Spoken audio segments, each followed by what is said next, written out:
Hello, my name is Greg Robinson, and this is Robinson Horsemanship.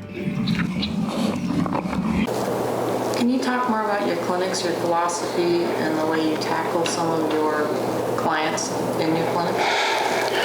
Well, I format my clinics a little differently than most that I know. I keep my groups really small. I ride with 5 to 6 riders per 5-hour session. I don't think that I can cram 20 people in an arena and actually do an effective job of teaching everyone. So I make it pretty personal, and I will ride every horse at the clinic. I don't care where you and your horse are at in your journey. I just want to help you advance from there. So I'll let everybody ride, kind of get a feel for where they're at with their horsemanship, what their horse is doing underneath them, and go from there. And usually it's subtle little changes that make the biggest difference, you know, like where you're looking when you're riding, hand placement, the use of your legs. Legs is the thing I preach probably more than anything. And I go against the grain of a lot of the traditions of horsemanship. Everybody's taught to look around the corner. I tell people not to. And then I explain the why and prove it. In especially the English disciplines or the Western side of, say, Western pleasure or horsemanship type stuff, people are taught your toes go the direction your horse is going. But if you think about physics and mechanics, the good Lord did not build our legs to wrap around a horse's barrel with our toes pointed in that direction. You need to cock your toes out a little bit. That engages your entire leg. So there's little differences like that I teach at my clinics that really impact how people get their horses to perform. And it happens within minutes. Changes come pretty quick, and they're effortless. I say it every lesson, every clinic. I'm always saying, great horsemanship, simple. People make it hard, and it's not hard. It's just thinking about things just a little bit differently, and that changes everything.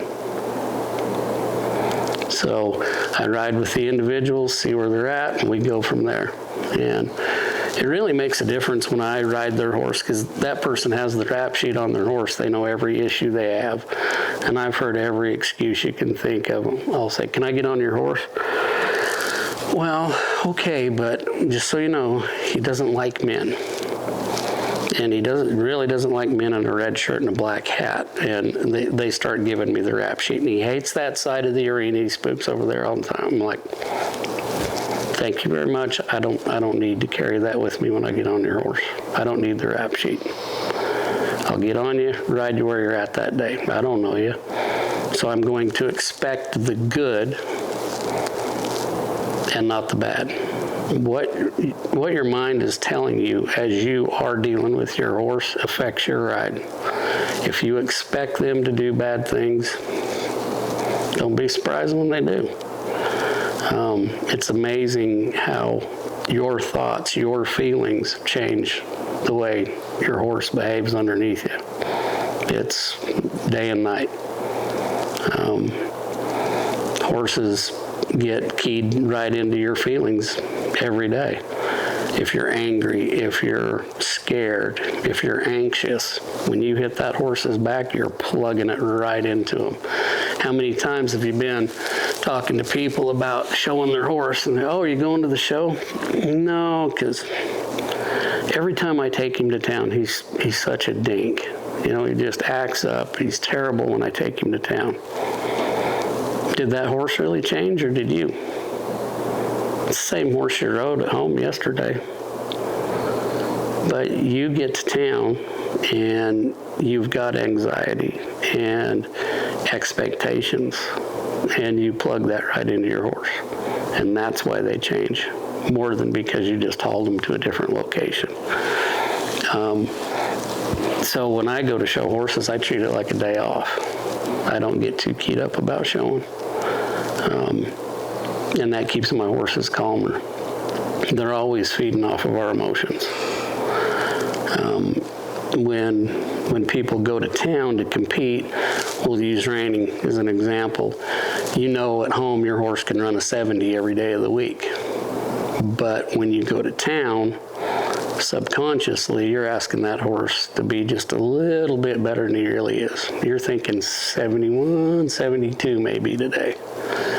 So you ask yourself more and your horse more. Me, I kind of changed the way I think about that.